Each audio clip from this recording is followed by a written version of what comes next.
तो फाइनली वो हो चुका है जिसके होने का इंतज़ार डीसी फैंस पिछले 10 साल से कर रहे थे। और सिर्फ डीसी फैंस ही क्यों, जितने भी कॉमिक बुक फैंस हैं और जिनको भी अच्छी मूवीज़ पसंद आती है, वो सब चाहते थे कि फाइनली हेनरी कैविल का सुपरमैन वापस आ जाए डीसीयू में। डीसीयू में जो जो कांड करके रखा है उन्होंने इतने सालों से, कि जो जो अच्छी चीज़ें उनको वो हटा रहे, एक्सेप्ट कि वंडर वुमन। बाकी सब चीज़ें उन्होंने ऑलमोस्ट सब चीज़ गलती की है, एक दो एक्सेप्शन छोड़ के। लेकिन जो सबसे अच्छी चीज़ थी डीसी के बारे में वो था हेनरी कैविल का सुपरमैन। तो फाइनली इस मूवी में वापस आ चुका है।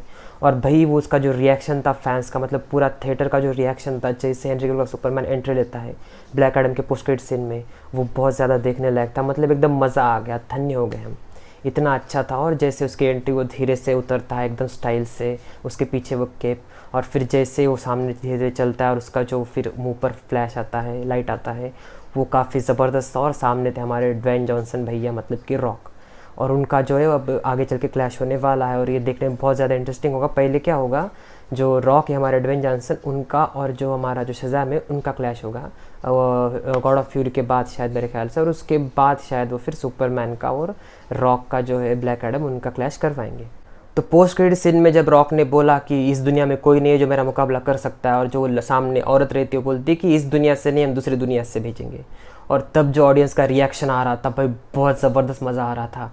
और ऐसा बोलते ही जब सुपरमैन एंट्री लेता है तो पूरा थिएटर लिटरली क्राउड में बदल गया था। लिटरली इतना ज़्यादा मज़ा आ रहा था, सब चिल्ला रहे थे। और हेनरी कैविल के सुपरमैन को देखने के लिए आंखें तरस गई थी। लेकिन finally thanks to Rock, Henry Cavill को उन्होंने वापस लाया। वरना इतने दिन डीसी वाले सिर्फ सुपरमैन की छाती दिखाकर हमारा काट रहे थे, लेकिन इस बार छाती ने पूरा के पूरा हेनरी कैविल दिखाया है।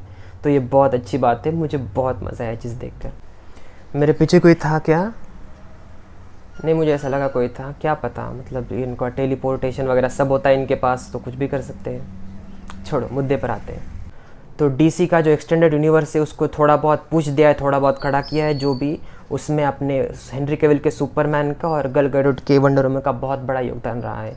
और उन्होंने बाद में डीसी वालों ने क्या किया कि हेनरी कैविल को हटा ही दिया। जहाँ पर भी सुपरमैन होता था वहाँ पर सिर्फ उसकी छाती दिखा देते थे, चेहरा दिखाते ही नहीं। तो ये फैंस की बहुत ज़्यादा टाइम से डिमांड थी। तो अब सीधा मुद्दे पर आते हैं, मतलब कि मूवी पर आते हैं। तो ब्लैक एडम एक अच्छी मूवी थी, एक अच्छी कोशिश थी। इसमें एक चीज़ जो अलग थी बाकी सुपर हीरो ओरिजिन मूवीज से, तो ये थी कि यहाँ पर वो खुद से बोलता है कि मैं कोई हीरो नहीं है।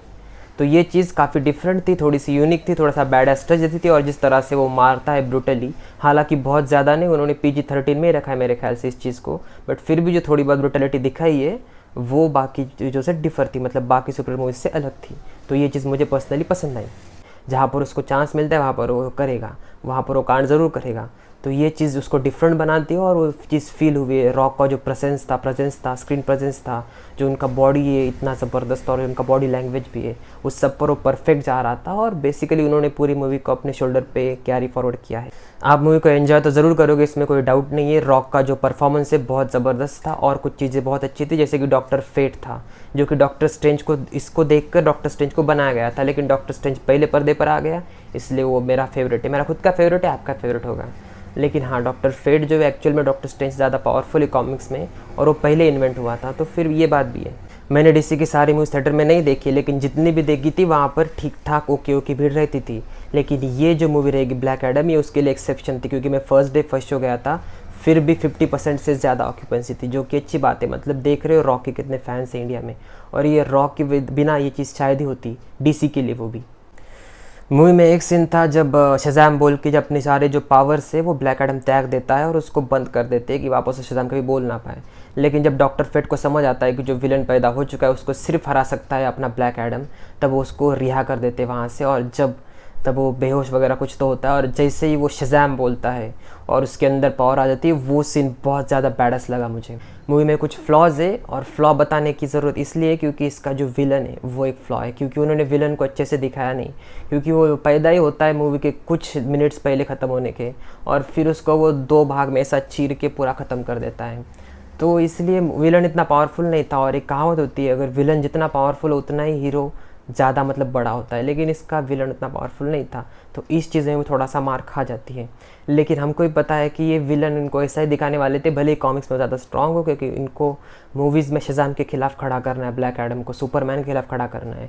तो इसलिए उन्होंने जो इस मूवी का जो विलन था, जो कि मतलब थोड़े से टाइम के लिए था, उसको उन्होंने थोड़ा सा वीक दिखाया है। बट ये चीज़ मूवी के लिए कहीं ना कहीं नुकसानदायी हो सकती है, क्योंकि वो ज़्यादा फोकस फ्यूचर पे कर रहे हैं, ना कि इस मूवी पे current as a one project.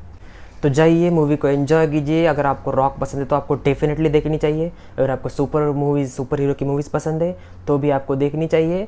लेकिन अगर आप कुछ ज़्यादा ही बहुत ज़्यादा एक्सपेक्ट करके जा रहे हैं तो फिर ये मूवी आपके लिए नहीं है। तो ये था मेरा रिव्यू ब्लैक एडम का, और साथ में हेनरी कैविल के सुपरमैन का जो एक्साइटमेंट है मैंने जाहिर कर दिया। इन्ना सोना क्यों ज़्यूस ने बनाया, इन्ना सोना क्यों ज़्यूस ने बनाया।